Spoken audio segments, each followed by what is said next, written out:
మీ car కి best ceramic coating premier care Apexer car detailing studio for contact. వేదిక పైన ఆసీనులైన ప్రత్యేకించి సత్యసాయిబాబా గారి శత జయంతి ఉత్సవం సందర్భంగా ఇక్కడికి విచ్చేసిన మనందరి beloved Prime Minister, most respected Prime Minister in the world, most respected leader in the global stage, Shri Narendra Modi గారికి నా హృదయపూర్వక నమస్కారాలు.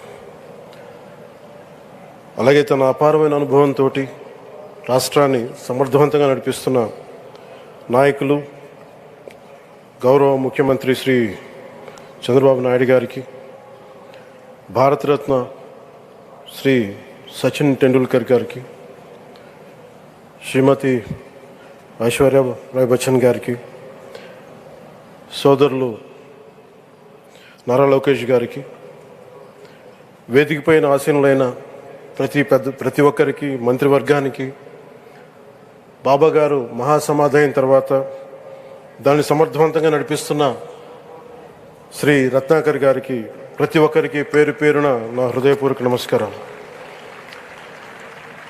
ప్రత్యేకించి ఇక్కడికి వచ్చేసిన సత్యజయంతి సందర్భంగా ఇక్కడికి వచ్చిన భక్తులందరికీ, సాయిబాబా భక్తులందరికీ మనస్ఫూర్తిగా మీ అందరికీ నా నమస్కారాలు తెలియజేస్తున్నాను. సత్యసాయిబాబా గారి గురించి, గొప్పతనాన్ని గురించి మన దేశస్తుల కంటే విదేశీయులు ఎక్కువ చెప్తారు ఆయన గురించి. కొన్ని సందర్భాలు ఇప్పుడు సింగపూర్ వెళ్ళినప్పుడు ఒక 30 సంవత్సరాల క్రితం చైనీస్ ఇళ్లలో చూశాను సత్యసాయిబాబా గారి ఫోటోగ్రాఫ్. అలాగే ఒక హాలీవుడ్ యాక్టర్ స్టీవెన్ సిగాల్ అని చాలా సంవత్సరాల క్రితం, దాంట్లో క్లోజ్ టు ఒక 20 సంవత్సరాల క్రితం అనుకుంటా, చిరంజీవి గారిని ప్రత్యేకించి అడిగి, మా అన్నయ్య చిరంజీవి గారిని ప్రత్యేకించి అడిగి నేను బాబా గారిని కలవాలి అని చెప్పి ఇక్కడ బెంగళూరులో ల్యాండ్ అయినా ఇక్కడ ఫ్లైట్కి ఆయనకు వచ్చి ఆశీర్వాదాలు తీసుకుని నాకు చాలా ఆశ్చర్యం కలిగేది. ఒకరి గొప్పతనం, ఒకరి తేజస్సు ఎలా తెలుస్తుందంటే ఎలా వెళ్ళి దీని గురించి నేను అనుకుంటా ఉండేవాడిని. బాబా గారిది వెలిసింది భారతదేశంలో అత్యంత వెనుకబడ్డ జిల్లా అనంతపురం, రాయలసీమలోని అనంతపురం జిల్లా. ఆయన పుట్టుక కూడా అత్యంత వెనుకబడ్డ జిల్లా, నీటికి కూడా కొరత ఉండే జిల్లా, వలసలు వెళ్ళిపోయే జిల్లా. అలాంటి జిల్లాని ఎంచుకున్నారు ఆయన జన్మకు కూడా. అందుకని అలాంటి జన్మ తీసుకున్నాడంటే మహానుభావులే తీసుకోగలరు. ఒక 40 సంవత్సరాల క్రితం ఎవరైనా ఊహించుకోగలమా? దేశ విదేశాల నుంచి చాలామంది భక్తులు, విదేశీయులు అందరూ వచ్చి దీని అభివృద్ధికి పాటుపడతారని. సో ఒక ఆధ్యాత్మిక తేజస్సు, విశ్వ ప్రేమ ఉన్న వ్యక్తుల వల్లే ఇది సాధ్యం.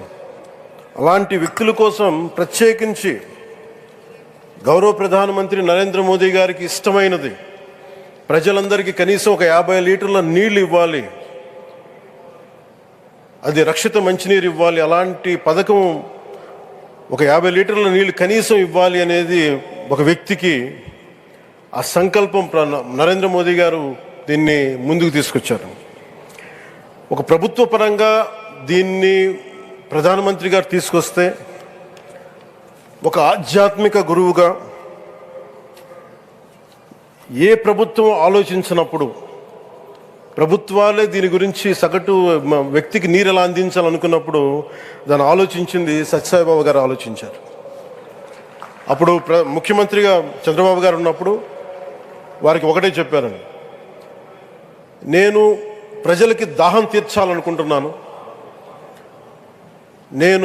నాకు తెలిసిన భక్తులు, ఒకే భక్తులు, ఒక ఆయన సింగిల్ హ్యాండెడ్గా 400 crores 400 కోట్ల రూపాయలు ఈ పథకానికి, ఈ పథకానికి ఇస్తాను, దాహం తీర్చే పథకానికి ఇస్తాను అంటే, దానికి ఆ రోజున ప్రత్యేకించి అలాంటి పర్మిషన్స్కి వీటికి కొంచెం కష్టాలు ఉన్నప్పుడు గౌరవ ముఖ్యమంత్రి నారా చంద్రబాబు నాయుడు గారు వీటికి అండగా ఉండి ఈ సత్యసాయి, ఈ దాహం తీర్చే ఈ పథకానికి, అంటే మనం చెప్పాలంటే జల్ జీవన్ మిషన్ అంకురం సాయిబాబా గారు చేశారు ఇక్కడ. ఇది తమిళనాడులో కానీ, తెలంగాణలో కానీ, మిగతా అన్ని రాష్ట్రాల్లో కూడా ఈరోజు చేయగలుగుతున్నామంటే దానికి అంకురం సాయిబాబా గారు అందించారు. ఆయన సేవా తత్పరత ఆయనది ఎవరెవరో ఎంతమందో ప్రభావితం చెందారో లెక్కలేదు.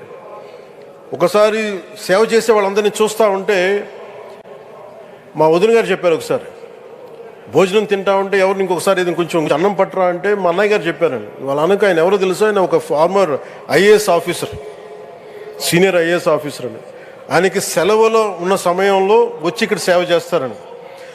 ప్రత్యేకించి ఒక వ్యక్తి, ఒక మహానుభావుడు ఎంతమందిని ప్రభావితం చేయగలిగారంటే, ఐఏఎస్లు కావచ్చు, మన ఈ రోజున సచిన్ టెండూల్కర్ గారు కావచ్చు, వేదిక పైన మహానుభావులు ఎందరో కావచ్చు, వీళ్ళందరినీ ప్రభావితం చేసే ఒక అరుదైన ఆధ్యాత్మిక శక్తి మన భారతదేశంలో, మన అనంతపురంలో, మన ఆంధ్ర రాష్ట్రంలో ప్రపంచానికి వెలుగులిచ్చే ఒక మహా వ్యక్తి పుట్టడం, ఆయన శత జయంతి సందర్భంగా ఇక్కడ మనందరం ఏకం కావడం చాలా ప్రత్యేకమైన ఆనందాన్ని కలిగించింది.